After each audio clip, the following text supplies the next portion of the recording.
just got done rewatching Fellowship of the Ring. Oh, and I was thinking about how much I loved the shopping scene in it. You know, the scene where Gimli goes to the elven shop and purchases Galadriel's hair, and it's buy one, get two free day, and he gets 3 strands of her hair for the price of one. I asked her for one hair from her golden head. She gave me 3. Wait a second. That's not how that happened. That sounds really boring and lame. Boring. What am I complaining about today? Shopping for items in TTRPs instead of adventuring for them. I'm the Masked Game Master, and let's bitch about some Dungeons and Dragons. Let me set the table. You just opened up your pub in town and money is flooding in. You have so much money, you need a second bag of holding just to carry it all. Now, what does your character want more than anything? The Giant Slayer axe. But you hear it's in a faraway land, it's just riddled with giants. Sounds really dangerous.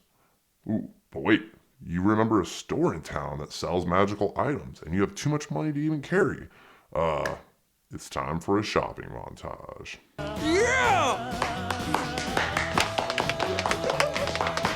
The game session I just got out of had one of these shopping days, and let me show you what happened and why buying items is always the lesser choice to adventuring for them. You guys wake up bright and early, ready to head to the caves of Doomagard. I roll out of bed and immediately start sharpening my axe. You're gonna look so cool with that giant slayer, Steve. It's not gonna be easy though getting to it.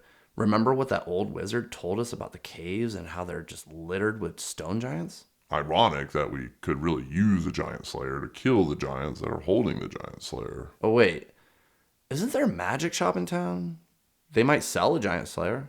Yes, there is, but from your experience with buying magic items in the past, you know the cost of such an item would be just astronomical. Hey guys, don't we own a pub in this town?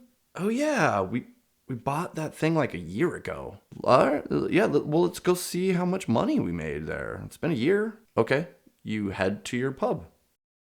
Is Trey still the bartender there? Yes, and the rest of your staff is still there too. So smart of us to make enchanted shrubs run the pub. Yeah, free labor, baby. So Dwayne, how much profit we made since we got this place a year ago? Well, the pub brings in about 100 gold a night. Dang, that's a lot. But, yeah, that's before the upkeep costs and overhead. I mean, running a pub isn't cheap. Well, we don't pay the staff. Yes, but you have to, pay for supplies. Actually, we got that cauldron that produces beer magically. So, 100 gold a night, open 7 days a week. That's 36,500 gold.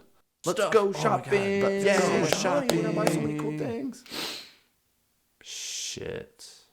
Be careful how much money you give out to your players. They will naturally just exploit everyone and everything. It's just the nature of the beast. If you've played the game The Sims, having infinite money in that game is a lot of fun for a while. But it definitely gets boring after some time. Being poor is fun and challenging. But that's for another video. Let's get back to the reenactment. You guys arrive at Mildred's magical emporium. I go running down the aisle and search for that giant slayer. A puff of smoke appears in the middle of the store. When the smoke clears, you see the owner of the magic shop, Mildred. Hello, we're looking for a giant slayer? Ooh, you must have a great enemy to need such a powerful weapon. Yes, we do. Stone giants. Unfortunately, as a great adventurer as yourself must know, such an item is so rare that its cost is nearly unmeasurable. Yeah? How about 36,500 gold? Sold. So now, with the giant slayer in Steve's hands, you all head off to the cave of Doomagard. Yeah, I guess so. But we already have a giant slayer. That's true. Want to go back to the pub and get some more money? Yeah. Okay. Yeah, that's a good idea. More money. That's good.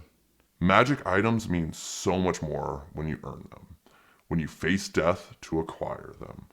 If Steve and the party went to the cave to defeat the stone giants, they would have had a story and an adventure to go along with the giant slayer.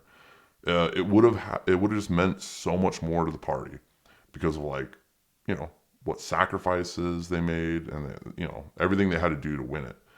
Also, getting exactly what you think you want isn't as much fun as you'd think. Let's go back to Lord of the Rings. When Frodo was given the vial of Galadriel during the adventuring, he did not know how he would use this or how it would help him in the future in his journey. He didn't know he didn't even know he wanted it. But you know who did? J.R.R. Tolkien, or GM for our purposes. When you go adventuring and acquire treasure, it is our GM that decides what treasure is there. Giving him the power to determine what treasure is awarded can lead to very fun and useful items in the campaign that we didn't even know we wanted or needed, because we aren't the ones telling the story. Okay, self-reflection time.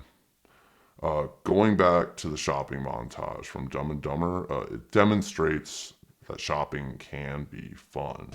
There you go. Thank you, sir. There you go. Thank you, sir. There you go. There you go.